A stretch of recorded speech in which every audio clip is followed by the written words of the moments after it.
Conceptrice, concepteur, dessinatrice, dessinateur, bonjour. Aujourd'hui, on va parler des solides platoniques. Ici, vous avez sur mon écran un dodécaèdre et un icosaèdre.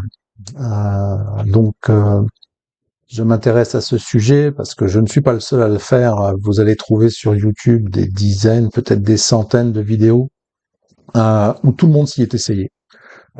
Quel que soit l'outil, vous avez du SolidWorks, vous avez du Solid Edge, vous avez du NX, vous avez du Creo paramétrique. Donc n'allez pas dire que je suis partial et que je ne tape que sur les concurrents. On a quoi? On a ici, ça doit être du Fusion 360. Enfin bref, on a un peu de tout, mais ils ont tous la même caractéristique, c'est que les personnes qui se permettent de vous donner leurs conseils sur la façon de s'y prendre démarrent tous de manière, alors déjà quasiment tous de la même manière, donc ils y vont tous de leur petit pentagone, et ensuite ils y vont souvent tous à grands coups de surface qu'ils essayent de régler et d'ajuster ou de prépositionner sur les bords de leur fameux pentagone. Vous allez retrouver ça partout. Euh, Vraiment, je pense pas que on va trouver voilà des solutions autres que cette façon de faire, hein, c'est-à-dire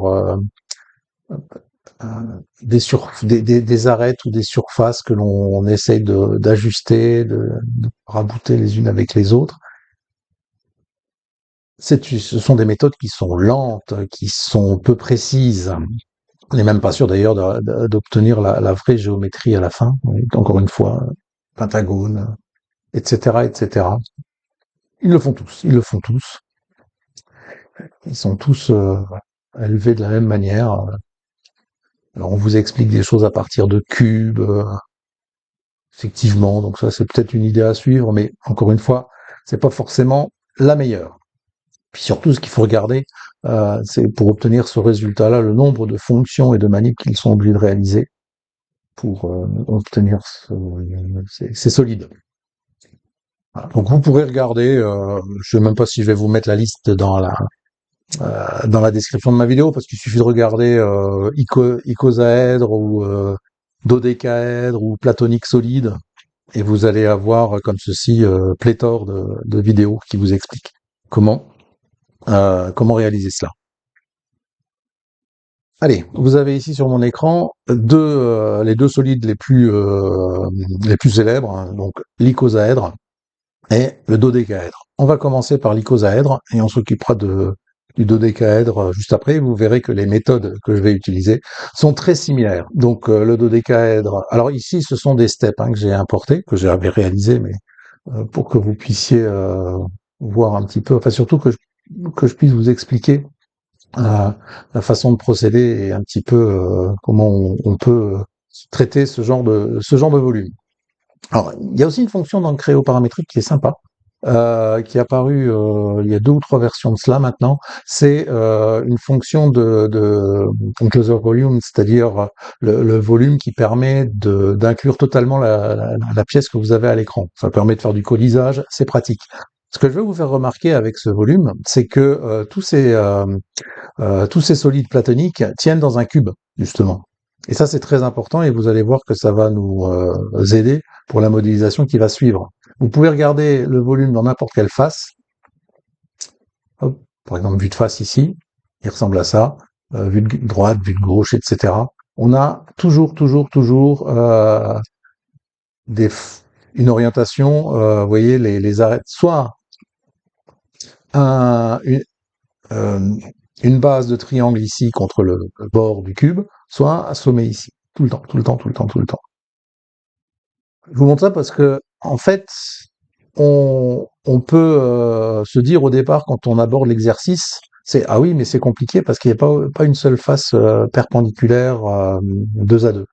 Sauf que quand on regarde justement notre cube ici, on peut s'apercevoir que malgré tout, il y a des symétries et il y a des directions principales d'extrusion et que l'on pourrait peut-être traiter ça par justement une série d'ajouts de matière et de découpes. Et c'est ce que je vais faire. Et je ne vais à aucun moment ni tracer ce triangle, et on verra pour l'icosèdre, pour le dodécaèdre que je vais utiliser la même technique. On va faire en fait ce qu'on appelle de la géométrie descriptive, tout simplement. L'icosaèdre, je l'aime bien parce qu'il y a un parasol ici, et le parasol, il est posé comme ça sur la plage, hein, en biais. Pouf, il repose ici sur le sable, il se lève, et puis il y a son mât qui est par là. Donc on a ce parasol, et ce qui est intéressant dans ce parasol, c'est que les cinq extrémités ici des baleines, bah, sont dans un plan. D'ailleurs, quand on regarde ici ma géométrie dans une vue particulière comme ça, la vue de face, ici on a bien un plan, donc une droite. Ça va avoir son importance.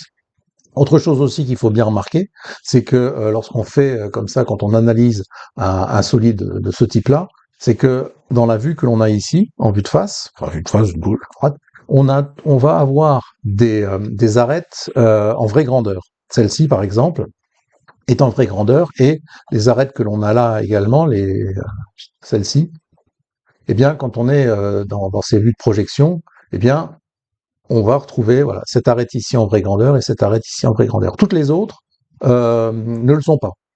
Mais on a des choses également qui sont en vraie grandeur, ce sont les proportions. Par exemple, si j'ai un segment qui part si j'ai par exemple la médiane ici, ou la bissectrice, eh bien, si elle part du milieu de ce segment, eh bien, même ici en vue projetée, le milieu reste cohérent, c'est-à-dire qu'il ne se déplace pas, c'est vraiment le milieu du segment.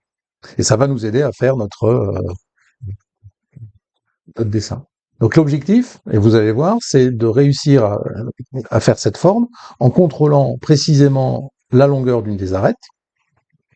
Alors pour information, ici, moi, mon step, l'arête fait 100 mm, mais il pourrait faire n'importe quelle autre longueur, ça changerait rien. Et justement, ça ne changerait rien parce que c'est justement un solide platonique, et qui est dans la définition du solide platonique, toutes les arêtes du solide ont la même longueur. Ici, il s'agit de triangles. Le triangle, c'est des triangles équilatéraux. Donc, c'est des figures stables. Et donc, ça veut dire que l'entièreté de ce volume peut être pilotée par une seule cote, et pas une cote d'angle, une cote de longueur d'arête. Ça, c'est très important aussi. Alors, allez. J'ai discuté. On va commencer, on va se mettre, par exemple, sur le plan de face, et on va commencer une esquisse. Hop. Voilà, j'ai mon repère qui est ici.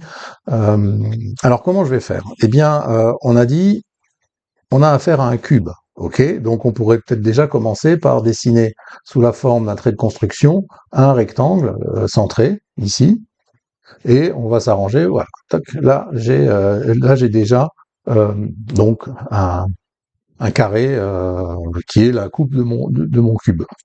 Et dans ce carré-là, on va pouvoir faire. Alors, ce que je vais faire ici sur mon icosaèdre, je vais pas dessiner la section complète. Je vais me contenter dans un premier temps d'une demi-section. Donc, qu'est-ce que je vous ai dit? Je vous ai dit que ici, on avait des arêtes que l'on voyait en vraie grandeur. Ok? Donc, ce que je vais faire, je vais repasser en ligne solide cette fois, et je trace ici un quart de ma géométrie. Je trace pour l'instant celle-ci. Je suis pas orienté tout à fait de la même manière, mais c'est pas dramatique. Bien, qu'est-ce que je sais là-dedans? Je sais que euh, ce que je vais savoir de façon assez précise, c'est que ici, là j'ai la vraie grandeur, là j'ai une vraie grandeur, et puis j'ai ici ce sommet et ce sommet qui sont alignés. C'est logique. C'est mon fameux parasol. Donc, ils sont dans un plan. Qui dit plan, lorsqu'on est en projection, dit droite. Le plan normal à la projection, c'est une droite. Ok. Et là-dessus, j'ai donc un point, un deuxième point et un troisième point qui sont alignés. Donc ça va m'aider. Je vais revenir en vue d'esquisse. Pourquoi? Parce que je peux tracer ici en construction un segment qui monte jusqu'ici. Ce point-là, c'est le symétrique de celui-ci, hein, parce que de ce point-là à ce point-là, j'ai l'arête j'ai cette arête-là. Ici, cette arête-là. Enfin bref, ça dépend dans quel sens vous regardez votre figure. Donc c'est symétrique. Je vais le préciser par une contrainte de symétrie. Voilà. Donc là, j'ai ma symétrie. Mais ce n'est pas tout, parce que de là à là, on l'a dit, j'ai un point ici. Je vais le modéliser. Je vais mettre un point comme ceci. Et la distance qui sépare la base ici de ce point est la même que celle qui sépare ce point de ce point. Je vous l'ai dit, c'est mon fameux parasol penché. C'est le sommet ici qui passe par cette droite. Eh bien, pour faire en sorte que ce point-là soit à la même distance que celui-ci, on peut par exemple il y a aussi une autre caractéristique très importante dans ce genre de figure, c'est que ces points-là se baladent sur des carrés euh, ou sur des lignes équidistantes, etc. Moi, ce que je vais faire, c'est que je vais plutôt utiliser ici un cercle de construction, comme ceci, voilà, qui passe par ce point. Et puis là, je vais mettre un autre point. Et ce point-là, bah, il est à la même distance du centre que ce point-là. OK? Et comme cette distance-là doit être égale à celle-ci, cette distance-là doit l'être aussi. Et il suffit d'ajouter une contrainte de verticalité entre ces deux points pour qu'à présent, l'ensemble de ma figure, alors j'ai enlevé les contraintes là, on verra mieux. L'ensemble de ma figure n'est contrôlé que par, pour l'instant, une seule cote. On sait que Créo nous met des cotes en automatique. Pour l'instant, lui, il a préféré me mettre une cote de rayon. Moi, j'ai décidé dans mon énoncé que je voulais maîtriser la longueur de l'arête. Je vais par exemple 100. Hop, il y a toute la géométrie qui bouge. Donc ça, j'ai ici une esquisse qui est géométriquement correcte, qui correspond aux caractéristiques de ma figure ici, et qui en plus donc est robuste. Si je change les dimensions de cette cote, eh bien, vous pouvez voir que c'est l'ensemble de la figure qui varie. Il est important de remarquer que je n'ai dessiné aucun pentagone, aucun hexagone, pas de triangle, et je n'ai pas de cote d'angle, j'essaie pas de trouver le nombre d'or ni quoi que ce soit. C'est simplement par déduction que j'ai créé cette esquisse. Alors après, oui, comme je vous le disais, il y a d'autres caractéristiques un peu particulières, mais bon, on va pas s'attarder là-dessus. J'ai ma première ébauche, et donc je vais valider cette esquisse. À partir de là, le plus gros est fait, parce que maintenant cette esquisse étant réalisée, ce que je vais faire, c'est que je vais la prendre, je vais faire un CTRL-C, CTRL-V, et je vais la copier. Je vais faire réapparaître mes plans de référence, et je vais la copier comme ceci. Si je fais apparaître mon repère également, il est où le repère? Il est là. J'ai travaillé tout à l'heure dans le plan XY, et là maintenant je vais travailler dans le plan YZ. Donc je vais poser mon esquisse sur ce plan-là. Voyez-vous, hop, je l'approche de mes contraintes. Et cette esquisse-là, et bien maintenant il faut que je la positionne. J'enlève ici les plans parce qu'ils sont plus gênants qu'autre chose. Alors je vais simplement rajouter une coïncidence ici entre ce point-là et le plan ici vertical. Je fais la même chose avec le plan horizontal. OK. Et je m'aperçois que là, j'ai maintenant deux cotes qui sont apparues. Pourquoi? Eh bien parce que il y a sans doute une contrainte qui n'est plus existante. Alors, ce que je fais dans ces cas-là, lorsque je me retrouve comme ceci avec un schéma de cotation qui ne correspond pas à celui que j'attends, eh bien, je prends les cotes ici, hop, je prends la cote, et avec l'outil de modification, comme ça déjà, je peux voir comment elle réagit. Ok? Et là, ce que vous pouvez voir, c'est que la base n'est pas fixée. Donc, effectivement, cette base-là n'est pas alignée sur celle-ci. Ok, très bien. Donc, je détruis la cote. et je rajoute une contrainte ici de coïncidence entre ce sommet-là et ce sommet-là. Ça, c'est fait. Mais j'ai encore cette cote. Et ça, c'est bizarre parce que je ne devrais plus avoir de cote du tout. Alors, je vais vérifier quelle influence elle a sur ma géométrie. Et là, je m'aperçois que cette fois, ce qui a disparu, c'est la contrainte de symétrie qui existait ici entre les deux éléments. Effectivement, la contrainte de symétrie avait été prise par l'ancien plan de référence. Du coup, bah, je fais la même chose. Je supprime ici cette cote et je vais remettre en place la contrainte de symétrie qui a disparu dans la manip. Voilà. Et vous voyez que ici, la cote a disparu. Alors, dans dans mon travail de création d'un icosaèdre, je vais avoir besoin. Alors, je n'aurai pas besoin de ces segments, de ces deux segments-là. Je n'en aurai pas besoin. Je vais donc les transformer en segments de construction. Je mélange les pinceaux, voilà comme ceci. Et ce dont je vais avoir besoin, c'est ici, je prends ces deux arêtes-là et j'en réalise leur symétrie par rapport à ça. Voilà, ça c'est bien, c'est correct, je valide.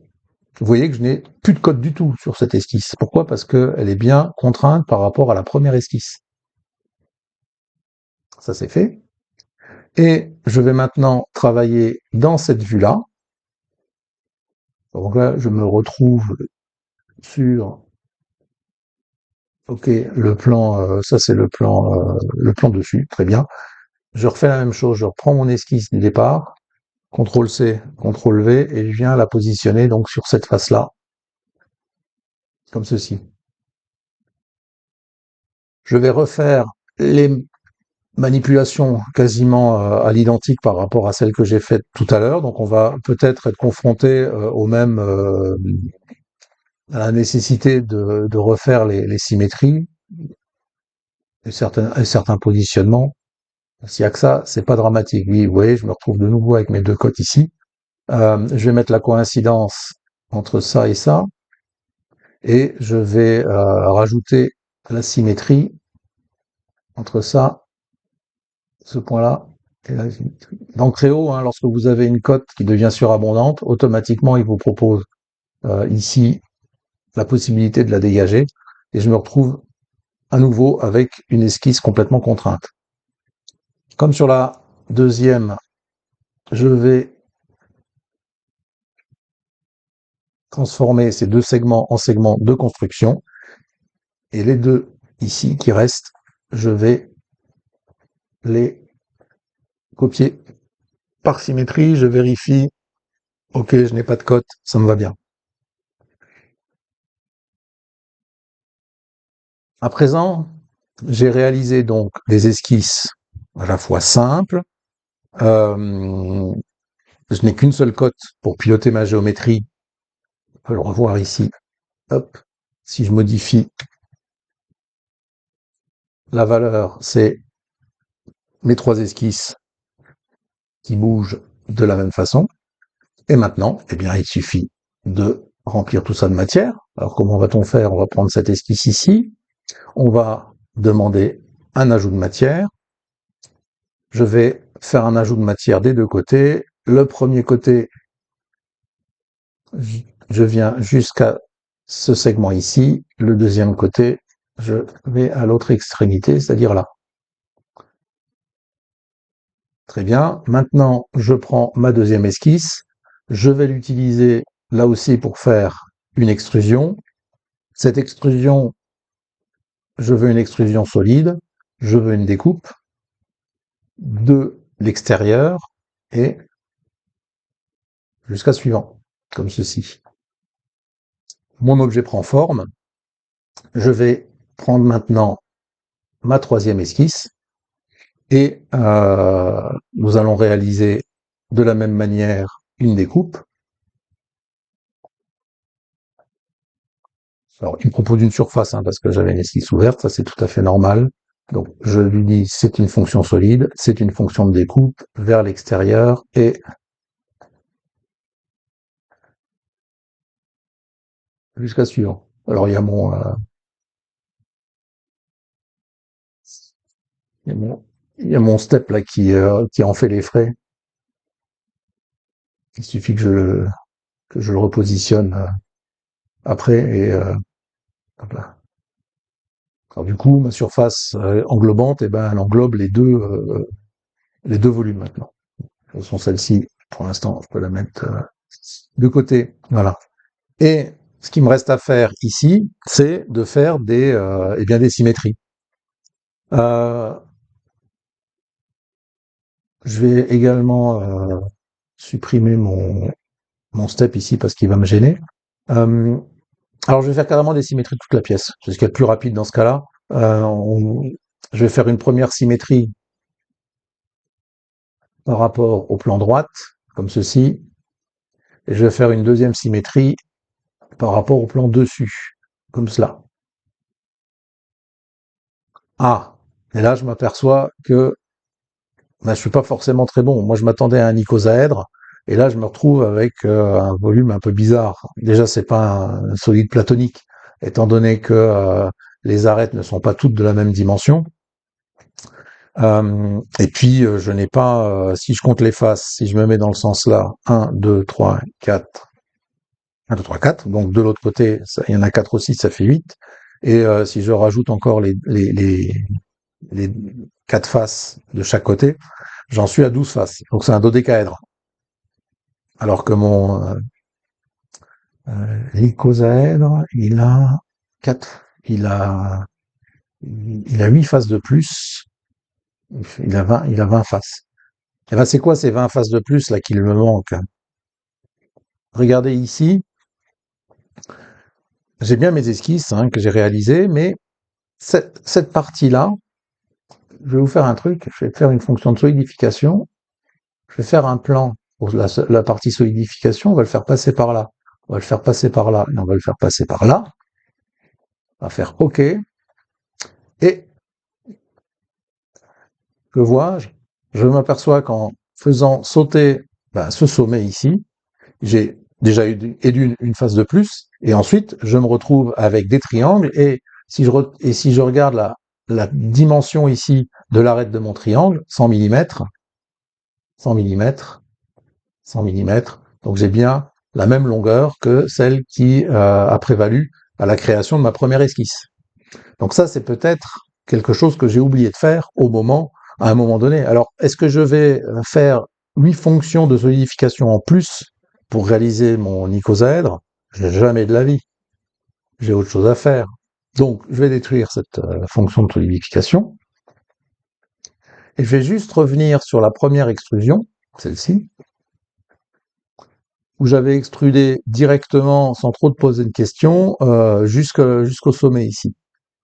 Mais c'est pas une bonne idée. C'est pas une bonne idée.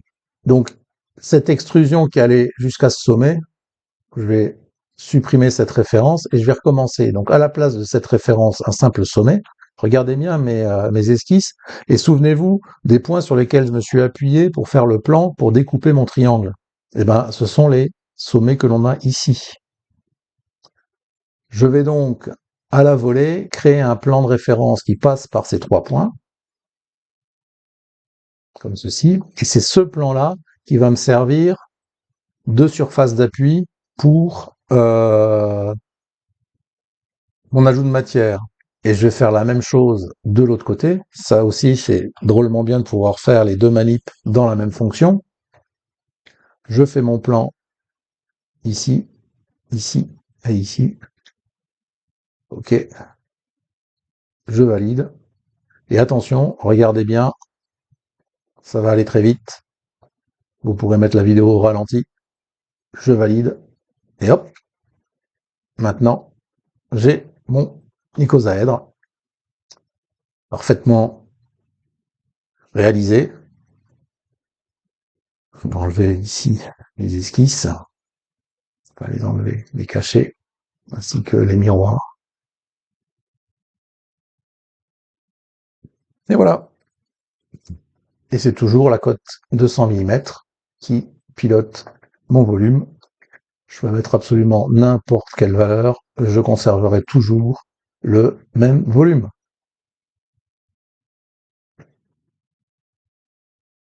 C'est pas très compliqué. Si je, re- si, je fais réapparaître mon volume d'inclusion, ben vous voyez que la géométrie que j'ai dessinée est bien inscrite complètement dans ce cube. Ça, c'était pour l'icosaèdre. Si vous avez encore un peu de temps, je vais maintenant enchaîner sur la modélisation, eh bien, du dodécaèdre. Vous allez voir, c'est à peu près pareil. Il y a juste des petites subtilités qui que l'on va aborder ensemble. Alors, ce que je vais faire, euh, je vais commencer une autre pièce. Ça sera ce qu'il y a de plus simple. Si je reprends ici, ouais, j'ai mon unique. On va recommencer une autre pièce.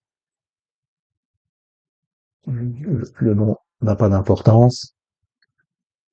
Pour bien, pour bien qu'on comprenne, je vais importer dans ma pièce le dodécaèdre que j'avais enregistré au format step. Ce que je vais faire aussi, c'est que, ok, ça c'est bon, il est bien, mais au niveau de son placement, je vais le décaler un petit peu. Je vais me créer un repère à la volée qui passe par le plan dessus, par le plan face, et puis qui est décalé par rapport au plan droite. Voilà. On va le mettre sur le côté ici. Voilà. Comme ça, je conserve comme ceci. Voilà. Mon dodécaèdre, il est là sur le côté, et je vais pouvoir m'en servir là encore une fois pour expliquer la façon dont je procède. Je vous montre de nouveau, si on prend le volume inclus, bah, on se retrouve de nouveau dans un cube, ça c'est clair et net. Et puis les éléments remarquables sur un dodécaèdre, quand on le regarde justement dans ces trois directions de l'espace, on va voir une chose. Alors, on retrouve la même chose que sur l'icosaèdre. Vous avez en vraie grandeur, on a ici cette arête sont des arêtes en vraie grandeur. Après, si on fait attention, on va pouvoir remarquer que ce point-là et ce point-là sont alignés. Comment est-ce qu'on le déduit que ces points sont alignés? Eh bien, c'est si je pars de ce sommet ici et que je parcours ces deux arêtes. Donc là, j'ai ces deux arêtes qui sont là. Ensuite, il y a une rotation ici et là. Le point que je... Non, je vais même aller plus loin. 1, 2, 3. Mon point, il est là. Non, autant pour moi. Je continue, je fais ce que je disais, c'est 1 et 2, mon point est là. 1 et 2, le point est là. Et puis 1 et 2, le point il est là, de l'autre côté de mon de ma figure. J'ai fait 1, 2, 1, 2, 1, 2. J'ai donc ces trois points qui sont dans le même plan. Ces trois points sont dans le même plan, et en plus, le point qui est ici à l'arrière, c'est l'équivalent du point qui est là devant. Ils sont sur la même altitude. Ce qui fait que je peux en déduire que ces trois points sont dans le même plan, donc ce point-là est également dans le même plan, vu que c'est la projection de celui-ci. Quand on se met comme ceci, on peut d'ailleurs le vérifier si je passe en vue filaire. Voilà, hop. Si je les mets en correspondance, j'ai bien ici, je fais ça, tac, je suis là, je fais ça, je suis ici, de l'autre côté, je fais ça et je suis là. Donc tout ça, c'est dans le même plan. Eh bien, je vais me servir de cette caractéristique pour tracer ma géométrie de mon dodécaèdre. Autre caractéristique, ces deux points ici sont à la même altitude, sont alignés à l'horizontale, mais ils tiennent également, comme ceci, dans un carré. Ils tiennent dans un carré qui lui-même est inscrit dans un plus grand carré. Donc tout ça va nous aider à faire une géométrie, à faire une première géométrie qui sera finalement relativement simple à créer et jamais je vais passer par par un pentagone. Jamais, jamais. On y va. On part sur le plan face, on fait son esquisse. Parce que je commence toujours là, voilà, j'ai un rectangle centré, je commence par faire un carré, ici.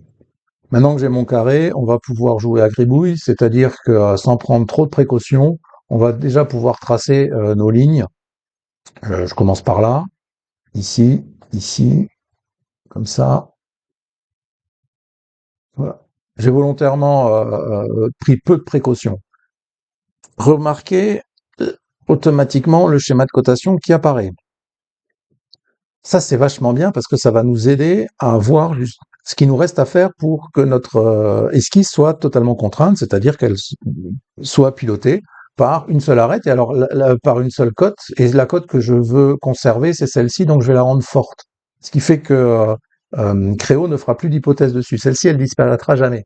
En revanche, les autres, elles vont disparaître au fur et à mesure que je vais ajouter des contraintes. Par exemple, je vais rajouter une contrainte ici, midpoint, pour non, symétrie. Ici, entre ces deux extrémités. Et là, il y a déjà une cote qui a dégagé, il l'a remplacée par une autre. Ce que je peux faire aussi, c'est dire maintenant égalité entre ces deux segments. Ça aussi, c'est hop, et vous avez la cote ici qui a disparu. Ce que je peux faire aussi, je suis toujours dans les égalités, je peux reprendre ici l'égalité entre... alors je peux fonctionner d'une autre façon. Je peux sélectionner avec la touche contrôle ces quatre segments et leur dire que ce sont des longueurs égales. Alors du coup, il y a le fait de faire ça, ben, j'ai quelques contraintes qui deviennent surabondantes, donc je vais les détruire au fur et à mesure. Voilà, hop, il me rend la main. Et vous avez maintenant, vous avez plus que deux cotes. Mais il y en a toujours une de trop. C'est-à-dire que celle-ci, je la veux pas. On peut déjà regarder aussi comment celle-ci évolue avec ce petit outil. Voilà. Bon, ben, pour l'instant, ça fait simplement changer la pente de mes segments. Mais par rapport à ce que j'ai fait comme observation tout à l'heure, j'ai observé que ici, cette arête là, on le voit ici sur le côté, l'arête là, c'est la même longueur que celle-ci. Bon, celle-ci pour l'instant je l'ai pas. Ce que je vais faire, c'est que je vais la rajouter sous forme d'un trait de construction. Et si je suis pas mauvais, comme c'est le cas ici, je viens de le tracer de manière à ce que il soit centré sur le centre de notre carré. Maintenant, ce que je peux faire, c'est imposer une égalité entre ce segment et ce segment.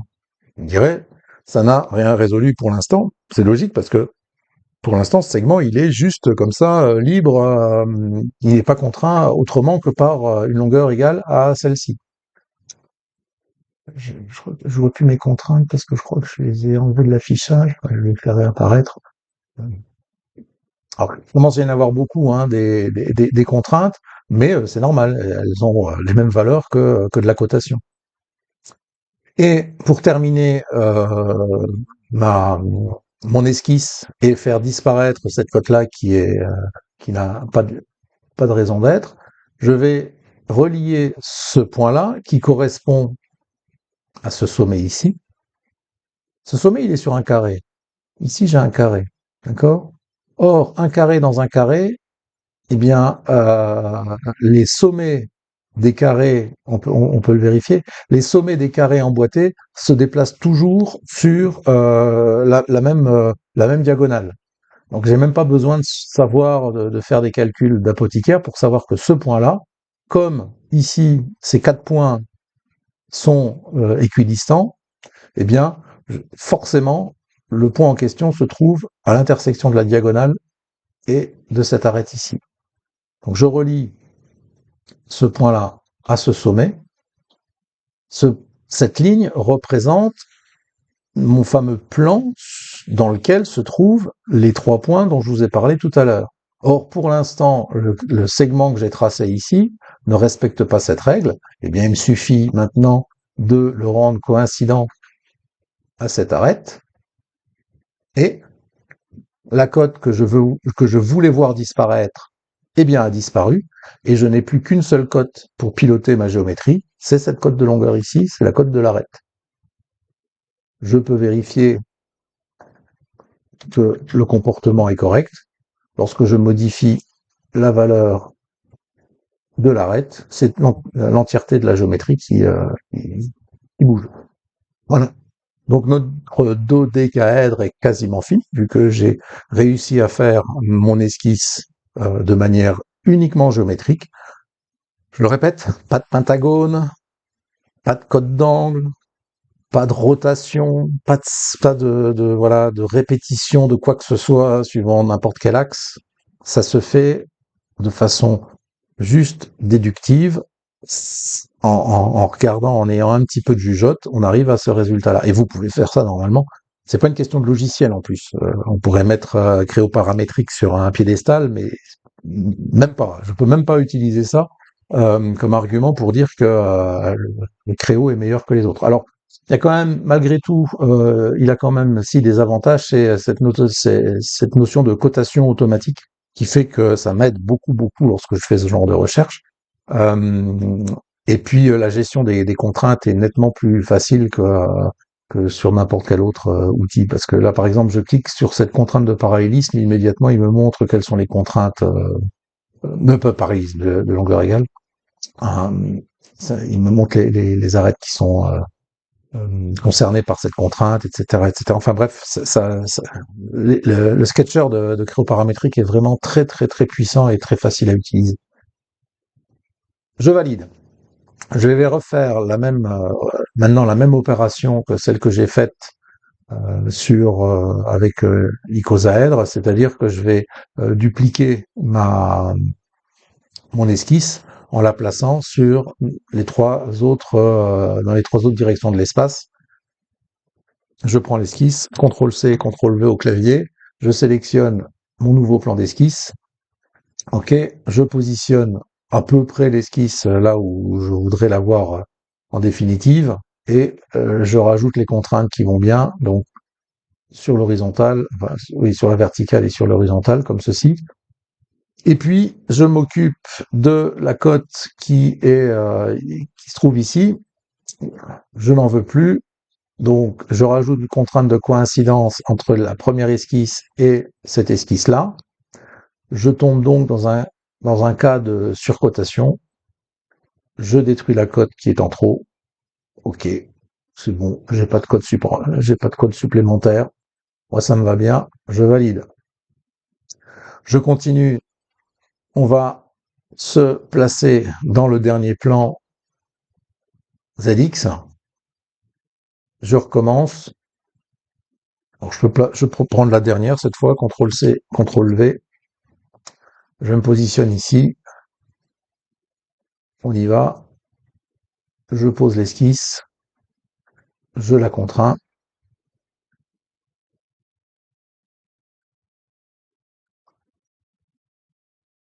La cote réapparaît ici. Je l'enlève. Je la fais disparaître avec une contrainte. Voilà. On va enlever nos références. Présence, ce qui reste à faire est plus simple que ce que l'on a vu sur l'icosaèdre, tout simplement parce que vous allez voir, il n'est pas nécessaire de passer par des plans intermédiaires posés sur les trois sommets ici. Euh, je prends mon esquisse. Allez, voilà, une extrusion.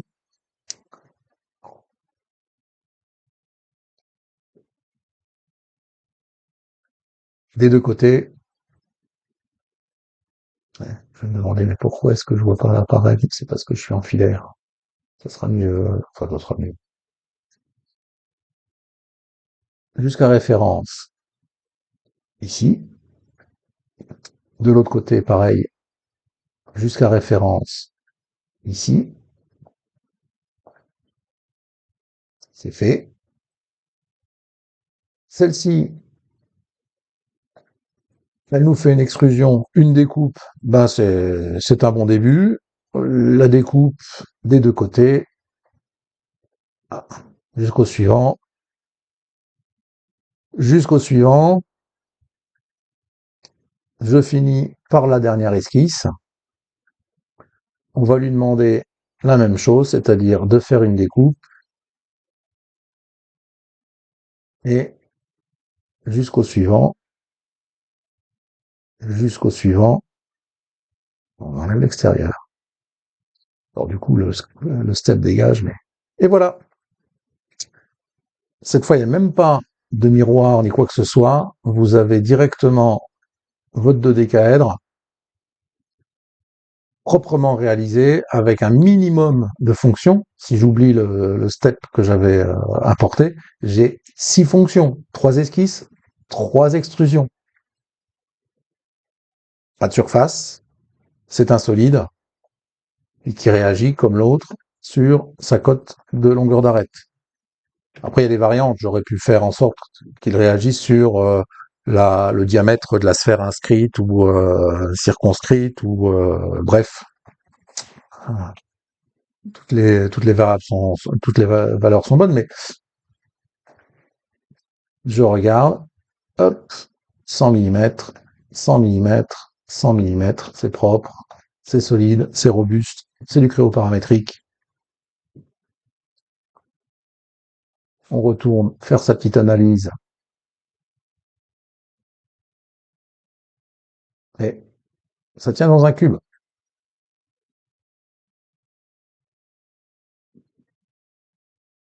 Voilà, j'en ai fini avec cette vidéo. Elle est assez longue, une quarantaine de minutes, mais néanmoins, je vous ai montré sur 2 exemples concrets la façon dont on pouvait s'y prendre. Après, il y a une variante, mais ça, je ferai une vidéo spécifique sur l'icosaèdre tronqué, qui consiste à couper comme ça les sommets euh, de chaque face.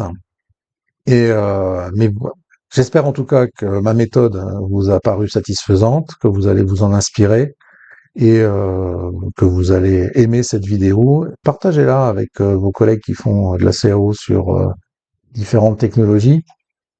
Je suis sûr qu'ils apprécieront. Je vous dis à la prochaine pour une autre vidéo de bonne pratique en CAO 3D. Merci beaucoup.